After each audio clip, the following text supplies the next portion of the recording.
नमस्कार, मैं हूँ आपके साथ कंचन मिश्रा। अपडेट मीडिया 24x7 में आप सभी का स्वागत है। अपडेट मीडिया 24x7 के समस्त परिवार की ओर से आप सभी को गणतंत्र दिवस की बहुत बहुत शुभकामनाएं। यह दिन हमारे देश की स्वतंत्रता, समानता और भाईचारे का प्रतीक है। 26 जनवरी 1950 को हमारा संविधान लागू हुआ था, जिसने हमें लोकतंत्र में अपने अधिकारों और कर्तव्यों का बोध कराया। हमें गर्व है कि हमारे संविधान ने हर नागरिक को समानता, स्वतंत्रता और न्याय का अधिकार दिया है। यह दिन भारत के संविधान लागू होने की याद में मनाया जाता है। भारत का संविधान 26 जनवरी 1950 को लागू हुआ था। इस दिन दिल्ली के राजपथ पर परेड और झांकियां निकाली जाती हैं। भारत के राष्ट्रपति तिरंगा फहराते हैं और 21 तोपों की सलामी दी जाती है। आओ झुककर सलाम करें उन्हें जिनके हिस्से में ये मुकाम आता है। खुशनसीब होता है वो खून जो देश के काम आता है। ना पूछो जमाने से कि क्या हमारी कहानी है, हमारी पहचान तो बस इतनी है कि हम सब हिंदुस्तानी हैं। ना जियो धर्म के नाम पर, ना मरो धर्म के नाम पर, इंसानियत ही है धर्म वतन का, बस जियो वतन के नाम पर। एक बार फिर से आप सभी को अपडेट मीडिया 24x7 के समस्त परिवार की ओर से गणतंत्र दिवस की बहुत। भारत का गणतंत्र दिवस 26 जनवरी को क्यों मनाया जाता है? जैसा कि आप जानते हैं कि गणतंत्र दिवस हमारा राष्ट्रीय पर्व है जो 26 जनवरी को मनाया जाता है। हर साल गणतंत्र दिवस के दिन भव्य परेड का योजना बनाया जाता है जो इंडिया गेट से राष्ट्रपति भवन तक होता है। इस परेड के दौरान थल सेना, वायुसेना और नौसेना के जवान शामिल होते हैं। इस परेड के दौरान तीन सेनाओं के प्रमुख राष्ट्रपति को सलामी देते हैं। यही नहीं, इस दिन तीन सेनाएं आधुनिक हथियारों का प्रदर्शन भी करती हैं जो राष्ट्रीय शक्ति का प्रतीक है। लेकिन आप जानते हैं कि गणतंत्र दिवस 26 जनवरी को ही क्यों मनाया जाता है?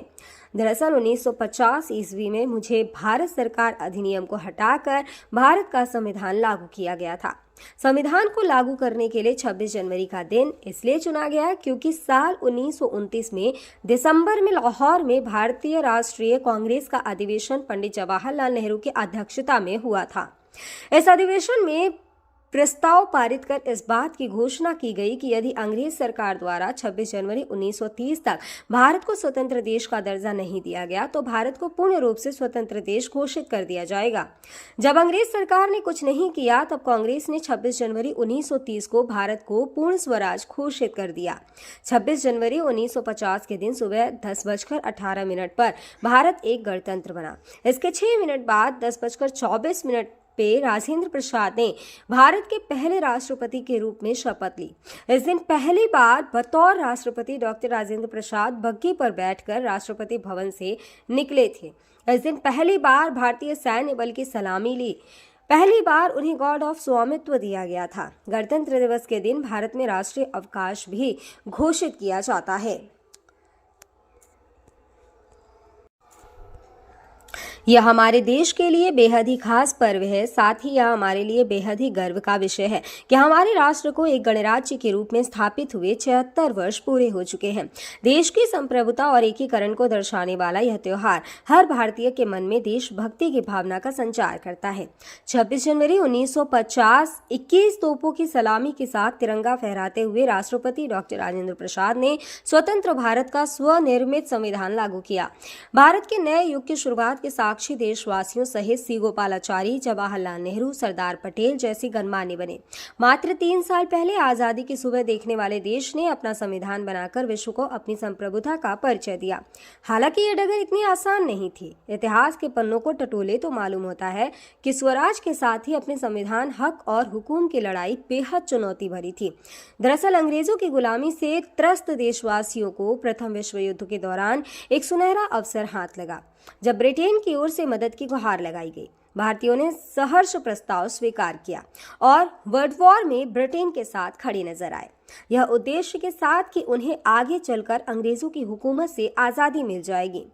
लेकिन एक बार फिर अंग्रेज अपनी बात से पलटते नजर आए और आजादी के बदले लेकर आए भारत सरकार अधिनियम 1919। इस अधिनियम का असर ये रहा कि देश के कुछ बड़े प्रांत में दोहरी शासन प्रणाली व्यवस्था लागू हुई। इसके तहत स्वास्थ्य, शिक्षा, कृषि जैसे विषयों को भारतीय मंत्रियों के सम्मुख सौंप दिया गया था। वहीं दूसरी तरफ से सैन्य, रक्षा और विदेशी मसले जैसे अहम मुद्दे वायसराय के अधिकार क्षेत्र में रहे। इसके अनुरूप भारतीयों को यह आश्वासन दिया गया कि इस अधिनियम से पड़ने वाले प्रभावों का विषय में भविष्य में आकलन किया जाएगा।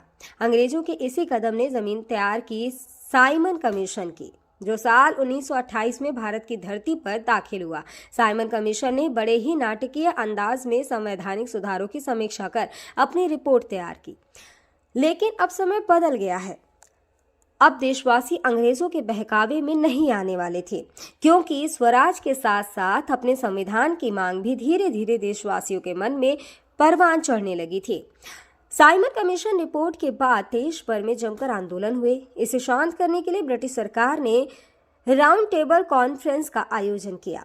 हालांकि देश के सभी वर्ग के नेता इसमें शामिल नहीं थे, इसलिए ये एक असफल प्रयास सिद्ध हुआ। लेकिन जहां एक तरफ ब्रिटिश हुकूमत भारतीयों के इरादों को एक बार फिर भुलाने के जद्दोजहद में लगी थी, तो वहीं दूसरी तरफ देश के वीर सपूतों ने अपने संविधान का खाका तैयार भी कर लिया था। साल 1928 में मोतीलाल नेहरू सहित 8 कांग्रेस नेताओं ने एक संविधान का मसूदा तैयार किया, जिसकी नींव 1921 में भारतीय राष्ट्रीय कांग्रेस के कराची अधिवेशन में तय की गई थी। इस तरह स्वतंत्र भारत के संविधान की रूपरेखा सजने लगी थी। समय का पहिया आगे बढ़ता गया। फिर आया गवर्नमेंट ऑफ इंडिया एक्ट 1935, जिसे हमारे संविधान का संरचनात्मक आधार कहा जाता है। दूसरे शब्दों में कहें तो यह एक फाउंडेशन बन गया, जिसके ऊपर मौजूदा संविधान की भव्य इमारत खड़ी हो गई। एक्ट 1935 भारत के लिए आज़ादी की सुगबुगाहट के साथ आया, लेकिन आज़ादी की आहट के साथ मुस्लिम लीग और कांग्रेस के बीच मतभेदों की खाई गहरी होती जा रही थी। दोनों के बीच तल्खियां इतनी बढ़ चुकी थी कि बुनियादी मुद्दों पर भी समझौते की गूंज तक नहीं रही थी। हालांकि इन सभी विवादों से आगे बढ़ते हुए भारतीय नेता अपने लक्ष्य की ओर बढ़ रहे थे।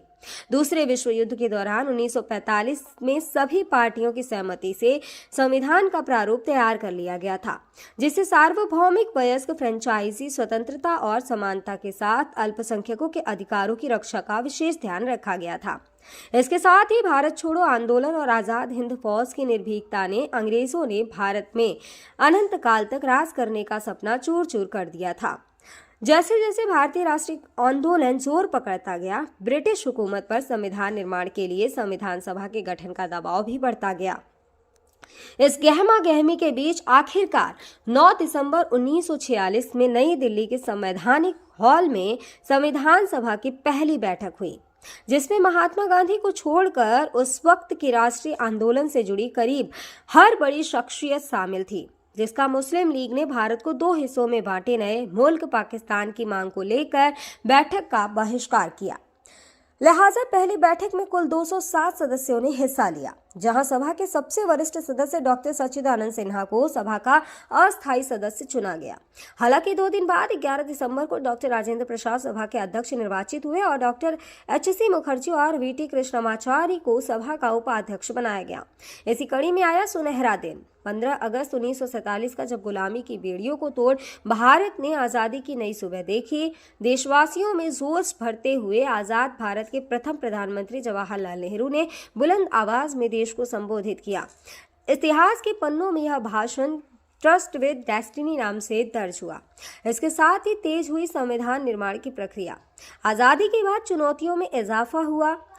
संविधान पर सामग्री की कमी थी, लेकिन उसका सही चयन और उचित व्याख्या का काम बहुत जटिल था। बी.एन. राव द्वारा तैयार किए गए संविधान के प्रारूप पर विचार विमर्श करने के लिए संविधान सभा 29 अगस्त 1947 को एक संकल्प पारित करके प्रारूप समिति का गठन किया। इसके अध्यक्ष के रूप में डॉक्टर भीमराव अंबेडकर को चुना गया। इस समिति में अंबेडकर के अलावा 6 और सदस्य थे। संविधान निर्माण के दौरान कई अहम फैसले लिए गए, जिसके राष्ट्रमंडल के समूह में भारत की सदस्यता, राष्ट्रध्वज का चयन, साथ ही राष्ट्रगान और राष्ट्रनीति का चुनाव शामिल था। यहाँ दिलचस्प बात यह है कि संविधान में सबसे पहले नंबर पर आने वाली उद्देशिका सबसे अंत में पारित हुई। संविधान अगर राजनीतिक असंवैधानिक दस्तावेज है, तो पीएमएल एक ग्रंथ को दार्शनिक नजरिया प्रदान करती है। डॉक्टर भीमराव अंबेडकर की अगुवाई में संविधान निर्माताओं ने 60 देशों के संविधानों का अध्ययन किया। 4 नवंबर 1948 को संविधान का अंतिम प्रारूप पेश किया।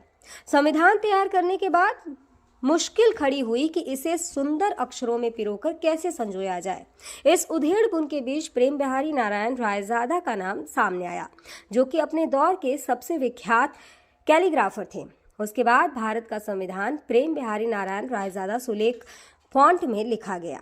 उसके प्रत्येक पृष्ठ को नंदलाल बोस के मार्गदर्शन में शांति निकेतन के कलाकारों द्वारा अलंकृत किया गया। इस तरह कुल 2 साल 11 महीने और 18 दिनों में विश्व के सबसे बड़े लोकतंत्र का स्वनिर्मित संविधान बनकर तैयार हुआ। आधिकारिक तौर पर 26 नवंबर 1949 को संविधान को पारित किया गया, जिस पर संविधान समिति के 15 महिलाओं सहित 284 सदस्यों ने हस्ताक्षर किए।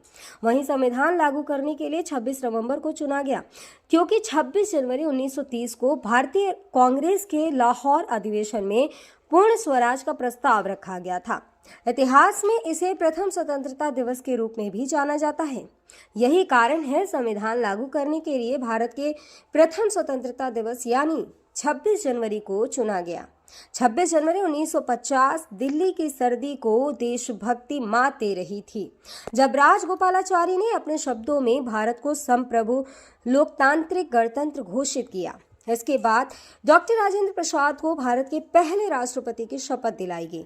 उसके बाद सार्वजनिक समारोह की शुरुआत हुई, जिसमें राष्ट्रपति डॉक्टर राजेंद्र प्रसाद और मुख्य अतिथि इंडोनेशिया के अध्यक्ष सुकर्नो हुए और मुख्य अतिथि इंडोनेशिया के अध्यक्ष सुकर्नो भी शामिल हुए। इसी तरह दिनांक 26 जनवरी 1950 इतिहास के पन्नों में स्वर्णिम अक्षरों में दर्ज हो गया।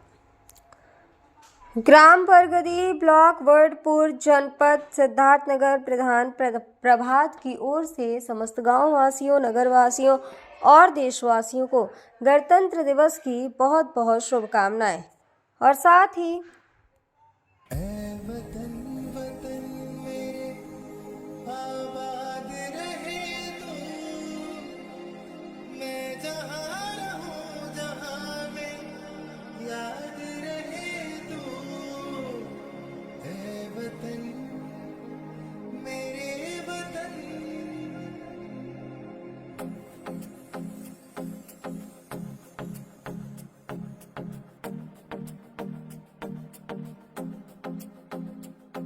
मेरा रंग दे,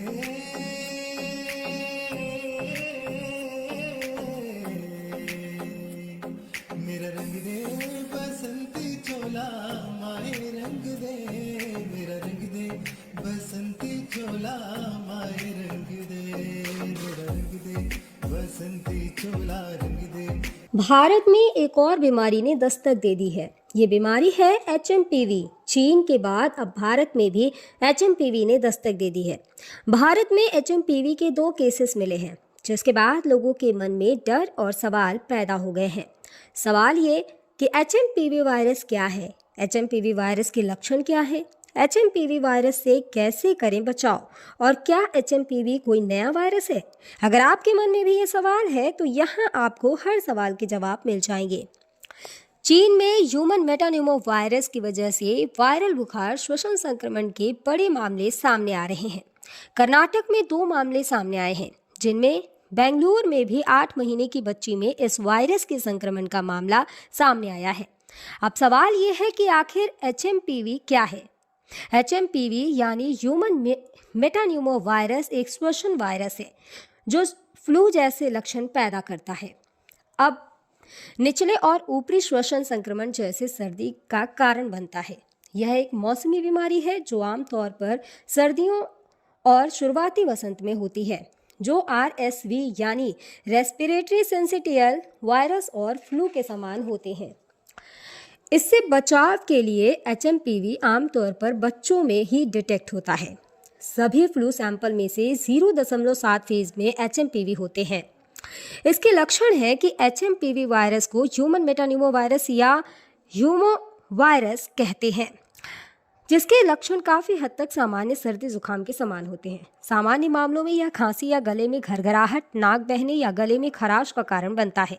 छोटे बच्चों या बुजुर्गों में HMPV का संक्रमण गंभीर हो सकता है। कमज़ोर ह्यूमन सिस्टम वाले लोगों में भी ये वायरस गंभीर बीमारी का कारण बन सकता है। कहा जा रहा है कि इस वायरस से संक्रमित मरीजों में सांस लेने में दिक्कत और फ्लू जैसे लक्षण दिखाई दे रहे हैं। इसके इलाज के लिए ज़रूरी है कि इसमें सबसे ज़रूरी होता है कि अगर आपको HMPV के होने का संदेह होता है या इस तरह के कोई लक्षण आपको नज़र आते हैं तो बिना डॉक्टर के सलाह के कोई भी एंटीवायरल दवाओं का इस्तेमाल ना करें। सांस की बीमारी से जुड़े एक्सपर्ट ने लोगों को मानव मेटान्यूमो वायरस से लड़ने के लिए एंटीवायरल दवाओं का आंख बंद कर उपयोग न करने की सलाह दी है। ऐसे में सावधानी बरतें और बिना डॉक्टर के सलाह के कोई भी दवा न लें। फिलहाल इसका कोई टीका अब तक नहीं है। इसके लक्षण जैसा हम पहले ही बता चुके हैं कि सर्दी जुकाम होते हैं। 2023 में England, Britain, Finland, Australia, Canada, America और चीन में HMPV का पता चला था।